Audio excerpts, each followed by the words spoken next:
Neighborhood, how we doing? We just baptized a couple people. A little more energy, people. This is, come on. Hey, it's always amazing to get to spend a few minutes with y'all on a Sunday morning. And today, I wanted to talk about July 20th, 1969. Kind of a big day. You should know this day. It was not just big for like America, but it was big really for the whole globe. It was the day that Neil Armstrong and Buzz Aldrin dropped down in a lunar module nicknamed the Eagle, and they landed on the surface of the moon. Now, I know some of you do not believe that happened. Just for the record, we went back 6 times and did the same exact thing. It did, in fact, happen.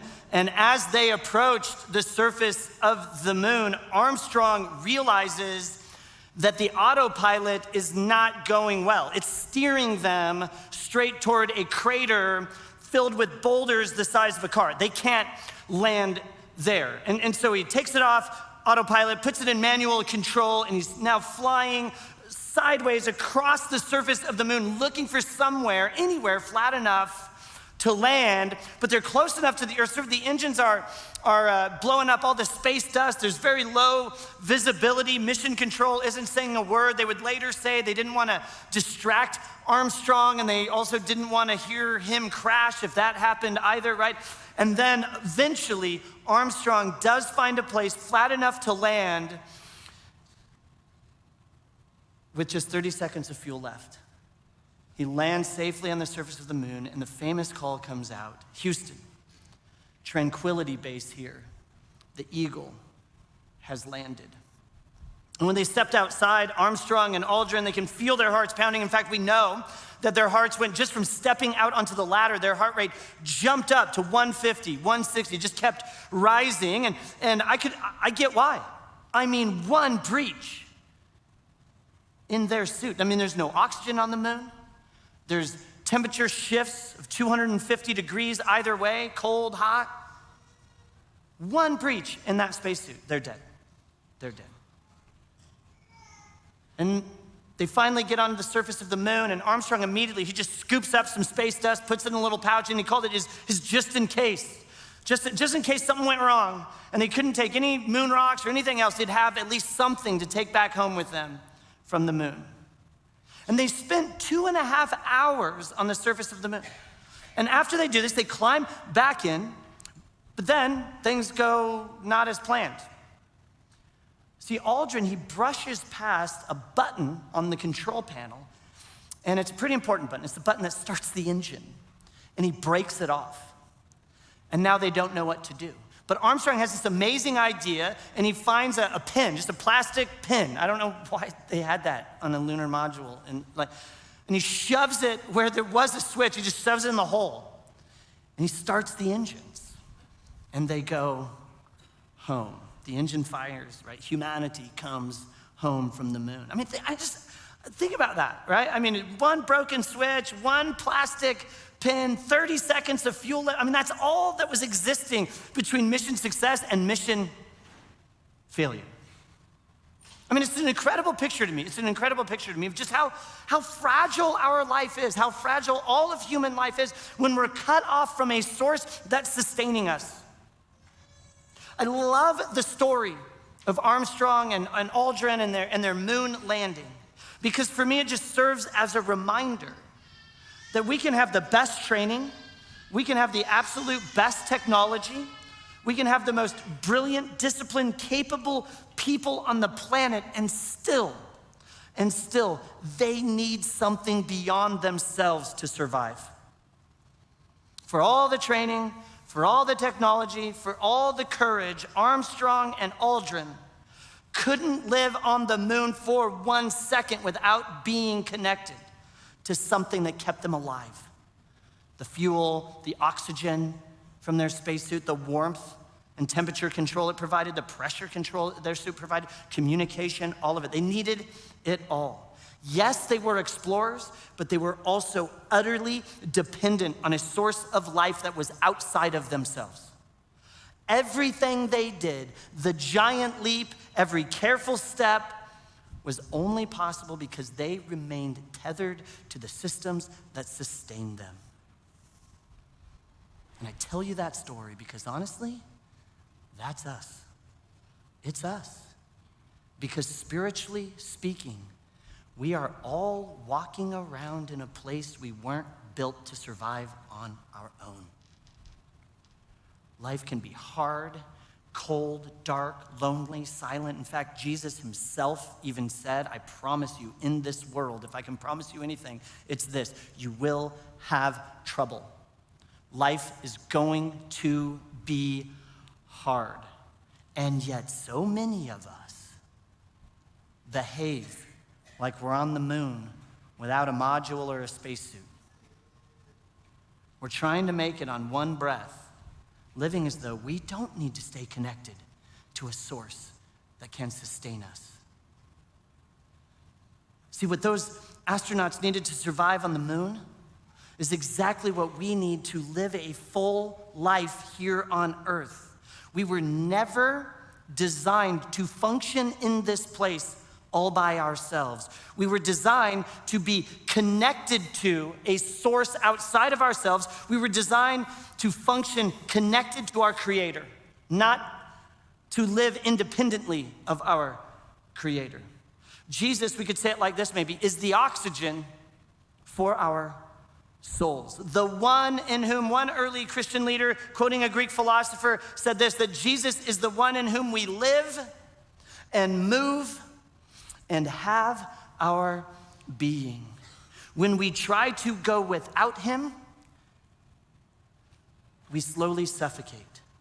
Not all at once, but little by little, our hearts will grow weary, our hope will run thin, our relationships will fracture.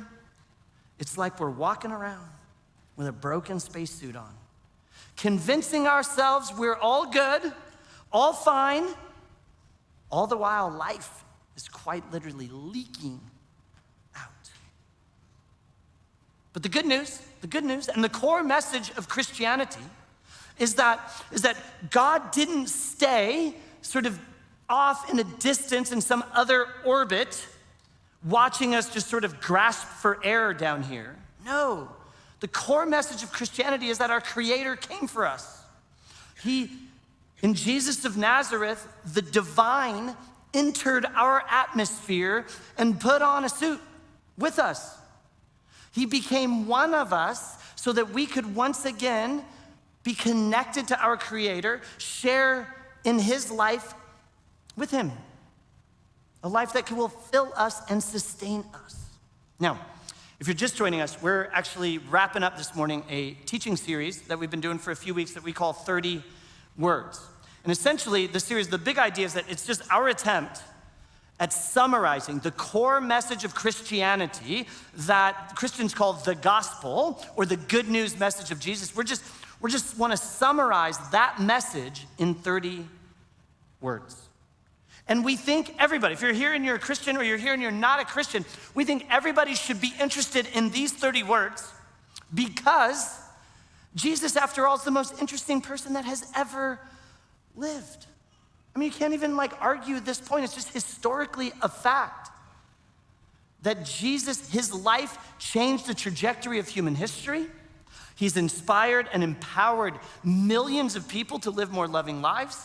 And he made an outrageous claim that somehow through his life, his death, his miraculous resurrection would create a path for all of us to once again stay connected to our Creator and to share in the life of God. So believer or not, we think you should know, at least be curious about these 30 words that summarize the core message of Christianity. And we call it the gospel. The gospel in 30 words. And here's how it goes. Jesus is God with us, come to show us God's love, save us from sin, set up God's kingdom, and shut down religion so we can share in God's life. Now, if you're just joining us, we've kind of covered from Jesus is God with us all the way to shut down religion. We've covered 23 of the 30 words. And I want to encourage you, if you've missed any of it, man, go back, the audio podcast, you can watch it on YouTube, whatever. But there's a ton of great stuff in there. Today, we're just gonna look at so we can share in the last 7 words. That's what we're looking at today. But to help us understand these 30 words, let me kind of break it down for you. So the first little bit, Jesus is God with us, that's what we can call the foundation of the gospel. The foundation of the core message of Jesus is that God did not stay distant in some far off orbit. He came into our atmosphere. He became one of us. The divine became a person in Jesus of Nazareth. That's the foundation. Everything else builds off that one idea. And then comes what we can call the gifts of the gospel. The gift of the core message of Christianity is we get some things from this. That we can observe and participate in God's love. That we're saved from our own sort of self-destructive, I've derailed my life kind of choices. We're saved from that. That we can participate and experience God's rule and reign, his kingdom that he calls it. And then he shut down religion. That we no longer need to jump through religious hoops to stay connected to our Creator. There's actually a way we can do that without jumping through religious hoops. And today, the last 7 words is what we can call the goal of the gospel. Like the whole point of all of it. The whole point of it is that we get to share in God's life, that we get to stay connected and tethered to the divine. That's the whole point. The goal of Jesus' core message, the goal of the gospel, the good news, is that you and I can move beyond just sort of like believing in some Bible stuff and enter into and begin to and somehow participate with Jesus in his life. The early Christians, they actually had like a really, really fancy word for this, and the fancy word was theosis. Theosis. Now, I get it. Your eyes are about to glaze over because you're like, I don't need to know theosis. It's never coming up in my life. You're probably right. However, I want to talk about it for just a moment because theosis might be the most important idea you've never heard of. And it can change your life. Theosis is this. It's just simply the idea that God became what we are so that we might share in what he is. That we are meant to participate in Jesus' divine nature, not just believe in Jesus' divine nature. In fact, there's a man who hung out with Jesus, a good friend of Jesus. His name was Peter, and Peter wrote some letters that have survived history. And they're now part of the Christian scripture, what we call the New Testament. And in it, Peter, he talks about participating in the God life. And here's how he says it. He says, through his very great and precious promises, Jesus, you, me, may participate in the divine nature. Now, I don't know about you, but the first time I ever read this, I was like, oh, by participating in the divine nature, does he mean I get to become like a demigod? Right? Do I get to be, I don't know if you've ever seen the movie, the Disney Moana, but Maui, the demigod, right? Do I get to be like that character, right? Do I get to be God-like? And there are some faiths out there that would stretch this idea into the idea that, yeah, maybe you get to become God-like in some way. But that's not what Peter's talking about at all. In fact, it's the opposite. For us to participate in the divine nature isn't about us becoming God-like. It's about us becoming human, like fully human, more human, fully alive, fully connected. In fact, at one point, Jesus says, listen, the whole reason I came, the whole reason I'm here, the whole reason I've got a core message is so that you could have life and life to the full as a human.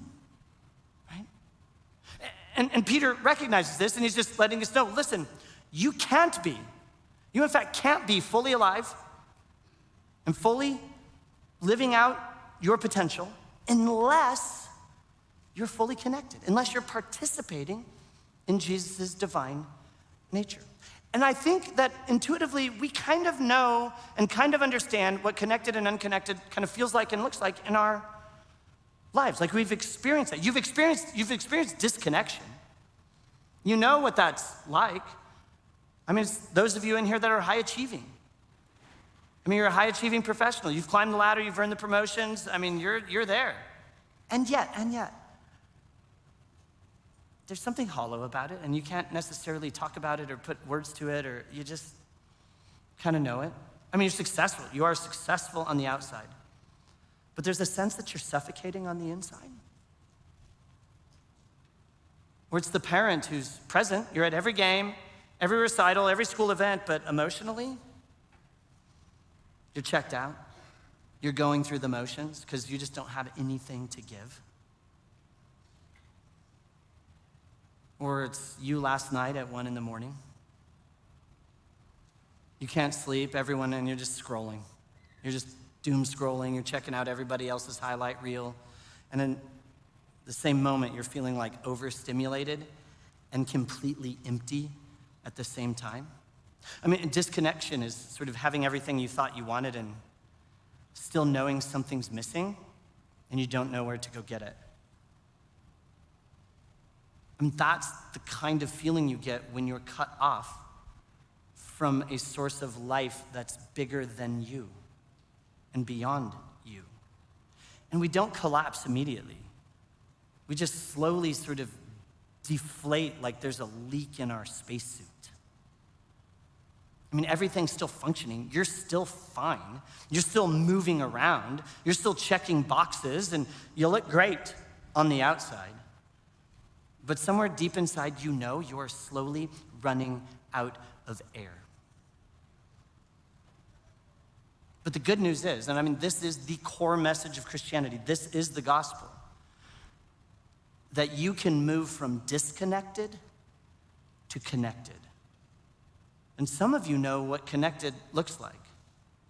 Connected looks like you're stuck in the school pickup line because there's one person who, even though there's a great big sign that says no left turn, is trying to turn left. And if that's you, be better. Be a better person. That's all I'm saying. And instead of connection, looks like instead of the rage spiral, you're like, it'll be fine. It'll be fine. There's peace, not manufactured calm, but like peace about it. Connection is noticing that you're more patient with your kids, and not because you read some parenting book or read a meme on Instagram or whatever, but that something's just softened in your heart, and it feels like you're no longer sort of white-knuckling dinner and bedtime with your kids.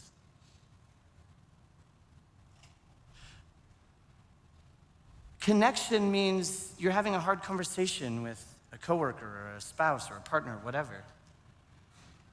And instead of defensiveness, you choose kindness. Not because you're trying to win points, but because love has started to become your default setting. Connection just means you're waking up on a Tuesday morning feeling grateful instead of anxious. And it's not because your day's any better, it's just because something has moved on your interior. That's theosis. That's participating in the divine nature. Peter's vision, when he wrote that, Peter's vision of the Christian life, it's not about escaping this world. You get to escape and you get to go be a little mini God with Jesus. Absolutely not. It's about learning to breathe a new atmosphere while we're here in it, to inhale the life of God until his breath becomes our breath. There was a second century church leader. He described theosis this way: God became what we are, that he might bring us to be what he is.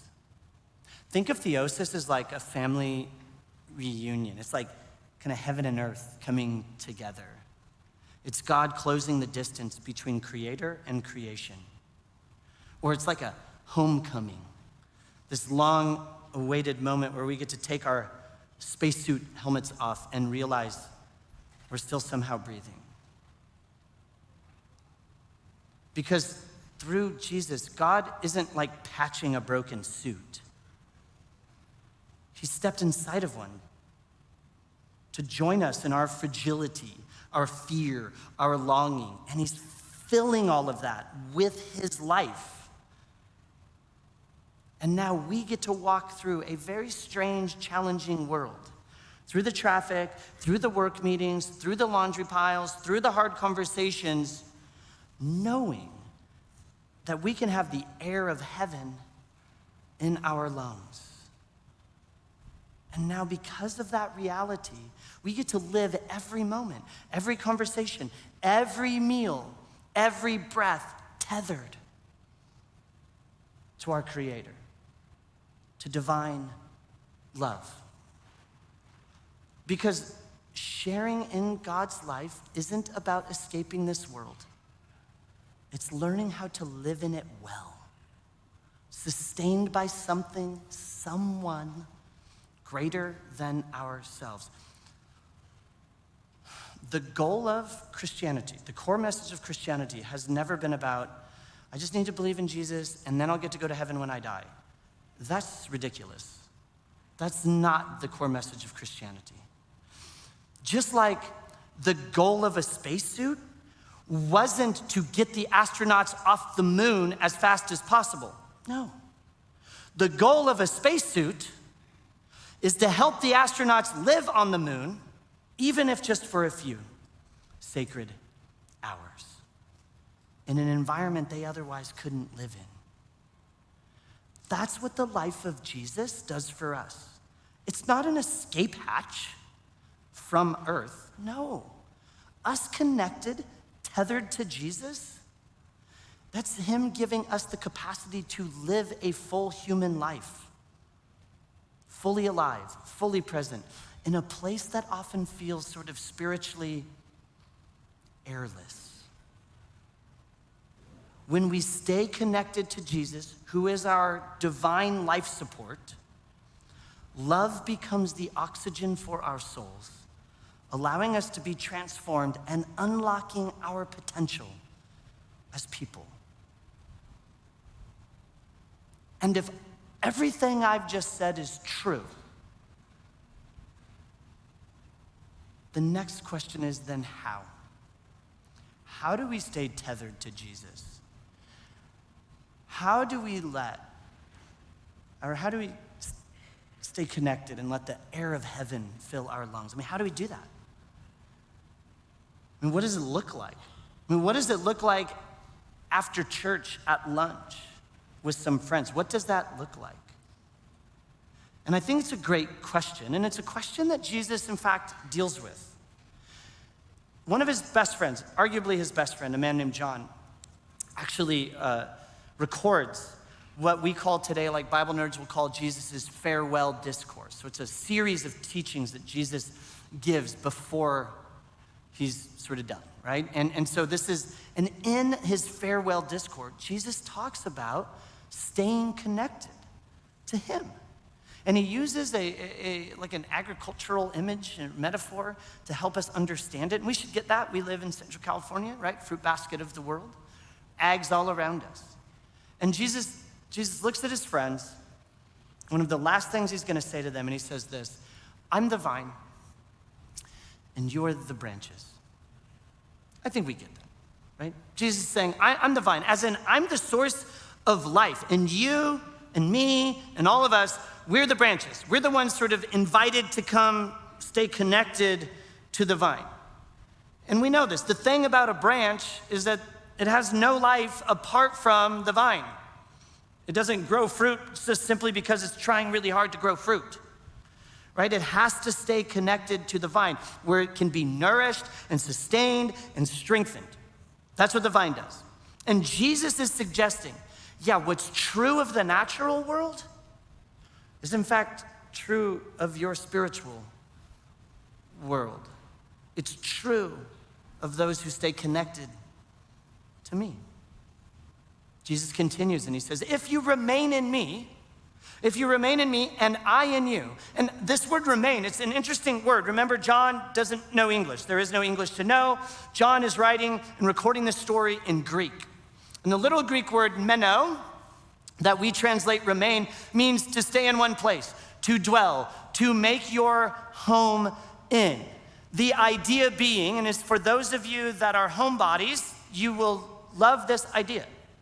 For those of you that think your perfect day is alone, junk food, pajamas, and Netflix. If that's your perfect day, if your perfect day is you're all set up to be home alone, your friends call and say, hey, do you want to go out? And your response is, I can't, I'm busy. If that's you, then you understand what Jesus is talking about. Because Jesus is saying, as it comes to you and I, your posture needs to be that of a homebody. Remain in me. Don't go anywhere. Stay connected. Stay tethered to your divine life support. Jesus is like, it's not about trying harder. It's not about adding a thing. Just stay home with me. If you remain in me and I in you, Jesus adds, something will happen. He says it like this: you will bear much fruit, right? A branch connected to the vine is gonna produce. It's gonna produce a crop. And Jesus is saying, yeah, if you stay connected, if you stay tethered, if you use me as your life support, as you use me as the thing that's sustaining you, then your life, your attitude, your relationships, your words, your way of being is going to start to look different. Something is going to grow in you, not because you've tried really hard for something to grow in you, but because you've simply stayed connected to the source of life that is outside of you. And this is a big deal, because Jesus, in fact, doesn't come up with the vine branch illustration. The time of Jesus, ancient Judaism, 2,000 years ago, that was already something, an image that Jewish teachers and religious sages used. But they would say, the vine is religious law. If you stay connected to religious law, your life will bear much fruit. And Jesus shows up, remember, part of the gift of the gospel, the core message of Christianity, is that he came to shut down religion. He came to shut down the idea that your life will bear fruit only if you stay connected to religious law. And so instead, he's replacing religious law with him. God in flesh. Stay connected to me. Stay tethered to divine love. Let me be the oxygen for your soul. And you will produce. Your life will produce. Your life will shift. Now the question we have to ask is, well, I'm gonna need some more details here, Jesus. Like, if I stay connected to you, I'm gonna bear fruit. Yeah, what are we talking about here? Jesus actually doesn't really give us much. But later, a couple of decades later, an early Christian convert named Paul would actually write down what he thought this fruit would look like. And he actually called it the fruit of the Spirit. And we called it that because early Christians and Christians today believe even though Jesus isn't physically present, that we can still stay connected. We can still stay tapped in and tethered to his divine energy and presence and flow. That his Spirit is everywhere all the time and we can actually connect to it.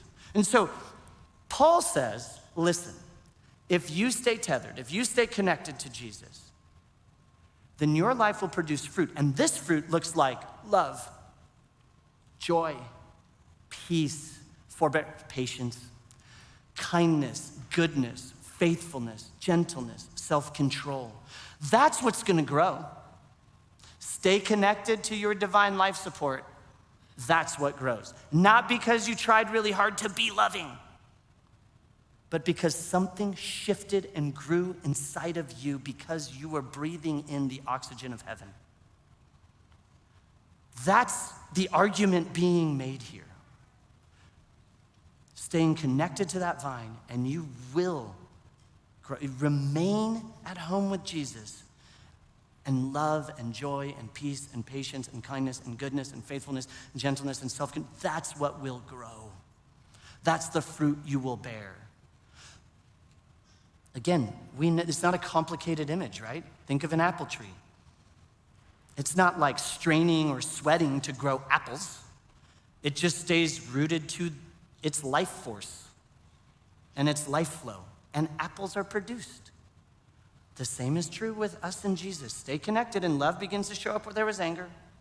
Joy begins to break through where there was anxiety. Peace and calm where it felt like your life was very chaotic internally. Patience where there was impatience. Kindness becomes your default rather than just the exception when you're having like a really good day or whatever.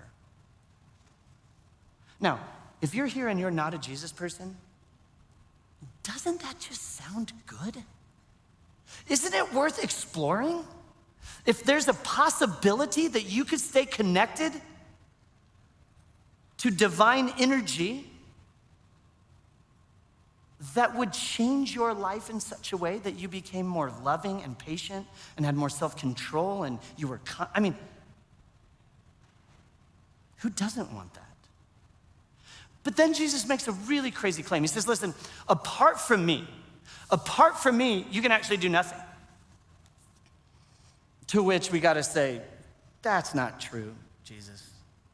Like I know lots of people not connected to you that they've done some stuff. They've built companies, they've written symphonies, they've cured diseases, they've raised good kids. I mean, what are you getting at here, Jesus? Because I think you can be productive without you. And Jesus is not arguing that point here. Again, he's talking about being fully alive and fully human. He's saying, yeah, you can be productive and be successful without me, but you will kind of suffocate doing it. You will build an impressive life without Jesus, but there are gonna be some holes. Because disconnected from the vine, untethered from your divine life support, you can have activity but not life. You can have motion but not meaning. You can have accomplishment but not abundance. And it's the same with us. I mean, we can be busy and efficient and successful and impressive and disconnected to Jesus. And so as a result, you wouldn't actually be bearing fruit. Your life wouldn't be more loving or kind or patient. Go back to the astronaut imagery. Neil and Buzz. When they land, they have 30 seconds of fuel left. They are quite literally running on fumes. Is that true of you? Are you running on fumes? Thinking that one day your belief that if you just get through today, everything's gonna be okay, that thought is gonna become true one day, because it's not. I think so many of us are trying to do life with 30 seconds of fuel. And Jesus is like, what are you doing? Let me show you. You may be thinking, this is impossible for us. It can't be done. I mean, maybe if we sold the house and moved to a monastery in the hills of France or something, maybe. But come on. So let me just show you one example of one guy's life. One example, one guy's life, and then we gotta go. I've been talking too long. Man's name is Frank Lubbock. He was a missionary to Muslims in the Philippines. He became known as the apostle to the illiterates. He launched a literacy movement that was called Each One Teach One that went on to help 60 million people learn to read in their own language. The man was busy. Meetings, travel, teaching, strategy, on and on and on. He ran a huge organization. But somehow, right in the middle of all of that, Frank figured out how to stay aware of Jesus' presence, how to stay connected, tethered to divine life support. And he actually began an experiment early on, and he wrote a bunch of letters that now are in a book called Letters from a Modern Mystic. You should read it. And he began an experiment. He said, listen, I just want to know if it's actually possible to do what we've been talking about this morning. Can I stay connected to Jesus? Can I remain with Jesus? Can I stay on the vine? I just want to know. And here's what he writes early on. Here's what he writes. God, I want to give you every minute of this year. I'll also try to keep you in mind every moment of my waking hours. I'll also try to let you be the speaker and direct every word. I'll also try to let you direct my acts. I'll also try to learn your language. Let's see how Frank did years later. I've tasted a thrill in fellowship with God, which has made anything discordant with God disgusting. God was so close and so amazingly lovely that I felt like melting all over with a strange, blissful contentment. My soul feels as clean as new fallen snow. Could you write that sentence? Have you ever experienced a moment where God was so close and amazingly lovely that it felt like melting all over with a strange, blissful contentment? Frank figured it out. Frank was a busy man in a modern world. I want that for me. I want that for you. And more importantly, your Creator wants that for you. Jesus wants that for you. Forget running on fumes. Let's write letters like that. I don't have any magic for you on how to do this. Maybe start with just 1-2 minutes of sitting silent with Jesus every morning and just say, Jesus, today, I just want to be aware that you're with me. Maybe set up reminders on your phone every couple of hours to just remind you, Jesus is with you. Jesus is with you. Maybe if you've never opened up one of the biographies of the life of Jesus, maybe just do that. Just start to read about the life of Jesus. Maybe knowing something a little bit more about Jesus might help you feel connected to Jesus. Maybe if you don't pray, to start to pray. And maybe your argument is, I don't know what to pray. So tomorrow in your continue the conversation email, I wrote a prayer for you. Just pray this prayer every day this week. It takes like 10 seconds. In fact, I'm gonna close and I'm gonna pray this prayer over you and we'll get out of here. Because at the end of the day, the invitation for the last 2,000 years has simply been from Jesus, remain in me and I'll remain in you. And as a result, you'll breathe freely again.